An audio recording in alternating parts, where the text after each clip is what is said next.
coordinate attacks and share tactical information even during internet blackouts. Before we delve into the specifics, let's first understand what Starlink is and how it works. Starlink is a satellite internet network that relies on thousands of moving bodies. Owned by Elon Musk of SpaceX, Starlink offers high-speed satellite internet in over 100 countries, uses thousands of small satellites to transmit internet data, leverages radio signal in space rather than ground-based cables. Low Earth orbit satellites enables faster speed due to proximity. It provides connectivity in remote areas, delivers speed of 50 to 150 Mbps with low latency, reduces reliance on ground stations. So this is what Starlink is. Now, how does Starlink work? Uses thousands of small satellites in low Earth orbit to beam internet to users. Satellites communicate with each other using lasers, reducing reliance on ground stations. Radio signals relay data between satellites and a user's Starlink dish. Fourth, dish connects to a router providing Wi-Fi for devices. Fifth, installation kit can be purchased and setup is simple with the help of the Starlink app. Requires a clear view of the sky to operate effectively. No cables or fiber optic infrastructure needed. No cable or fiber optic infrastructure needed. It makes it very ideal for remote areas, war zones. Satellite can move on to provide high density service on demand. Now the security forces in Manipur were conducting raids across Churachandpur, Chandel, Imphal East and Kangpokpi district on December 13. They recovered a device along with sniper, rifle, grenades. Now the issue is, how is this device available? The Starlink is pending regulatory approval in India. It shows a similar message for Pakistan and says that the service is starting in 2025 in Bangladesh and Bhutan too. It's not available in Nepal and Myanmar. However, Myanmar Internet Project, a collective run since 2022 by researchers to track developments in Myanmar digital space, has estimated 3,000 Starlink connections across the country, used by both ethnic insurgents fighting the junta and common people living in remote areas. I'm joined by Lieutenant General Shaukin Chauhan. Sir, how serious is this development? Good evening, Karthik. Thank you for calling me for your show. The moment you think of Starlink, you think of actually the Russian-Ukraine war. And despite the fact that Russia had degraded the Ukraine capability of internet and communications, the Starlink devices actually in the initial days of the war made a huge difference. They were able to allow Ukrainians to utilize the communication. They could help the Ukrainians maneuver their drones. And that's the place where I'm worried, is that, as you said, and as Elon Musk has said, that it's not available over India, but it's available in Burma or Myanmar. And there is definitely an overlap of the satellites. There's definitely a situation where along the border areas of the Indo-Myanmar border, Starlink devices will be working. It's a major issue, Karthik. It's a major issue because using this, you will not be able to prevent, as the government does, control the internet situation and the passage of illegal information, the passage of inflammable information. And therefore, it's important for us to understand how we can actually degrade this.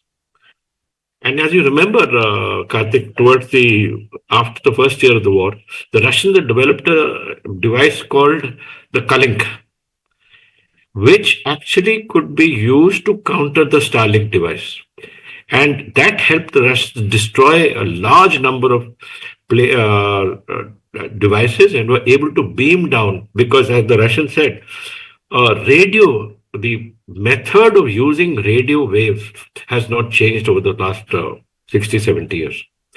So this is serious because it puts technology in a place where there is no law. It allows people to utilize and transmit false information. It could also allow high technology weapons to be targeted specifically. onto particular places in maybe Imphal and Churachandpur or in different areas. So it's indeed a very serious issue, Karthik. It's very, very serious, and we have to take it very seriously. Does Starlink has the capacity to reshape, as you said, the war theater? Does it have the capacity to reshape a war theater? Reshape is a very big word, Karthik, for the because in Elon Musk's hand lies his ability to shut down Starlink shadows. And if some insurgent group has been able to use this in the shadow areas or the overlap areas of the Indo-Myanmar border, connecting with Elon Musk will definitely allow him to shut the areas where these satellites are operating at the moment and prevent them from being used in our border areas. But yes, it's a change in technology. It's a change because we can't. There is no way that you can jam Starlink unless we get the Russians to give us the Starlink device. But even then, you can imagine. That these Russian devices are an antidote to Starlink. They were able to. Yes. They were able to help the Russians identify the Starlink terminals and to counter them by allowing them to use their drones and destroy these Starlink devices, which is the reason why the Starlink became degraded in Ukraine after the first year. But in the first year, these Starlink devices were very useful and helped the Ukrainians counter the Russian drone warfare in a very big manner. And sometimes actually the Ukrainians were actually winning because of these issues in dealing with high technology, etc. So my contention is, firstly, obviously these have been bought from insurgent groups operating in Myanmar. As you said, there are 130 plus terminals being used in Myanmar. Used by both the Tatmadaw, that's the Burmese National Army, as well as the insurgent groups. They could have bought this and brought it here. Now, being a sovereign country, and this is sovereign territory, we have to tell Elon Musk that we will not accept this kind of illegal use of his equipment. But what I fear, Karthik, is this a clone of the Starlink device? Has China produced something similar? And are these clones being used and being allowed to be used by Chinese satellites, which are also over us? That is another danger. So every technology that introduces itself in low-tech wars like insurgencies, these low-tech wars certainly change their behavior and use high-tech equipment, and that can cause. That can be a force multiplier for the insurgent groups that are using this. Okay, let me ask this question. A lot of people read military, they don't understand maybe the nuance of it. There have been weapons in history which have turned a corner for the powers. For example, the drones, tanks, gunpowder, GPS system, machine gun, Kalashnikov. So is Starlink in that category which can regame a military theater? No, Karthik, not at the moment, because Starlink only helps with communication and control of electronic equipment that can use or be destroyed. But if you notice in this situation, see, when the machine gun was brought in or when the gunpowder was brought in, there was no antidote to it. In the Starlink situation, the antidote came very quickly. So that's how quickly technology is changing various battlefields. And we will have to keep in touch and we will have to keep ahead of this loop. Merely demonizing Elon Musk will not help. We have to take him on board. We have to make sure that the shadow areas where the terrorists and insurgents are using this are shut off. And we have to make sure that any Chinese clones that may be used and that can be checked with this equipment are also then presented with an antidote like the Russian Starlink device.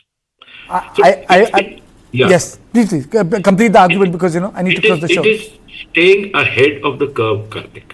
It's staying ahead of the curve. You're taking away my channel's line. This is my channel's line. Staying ahead of the curve.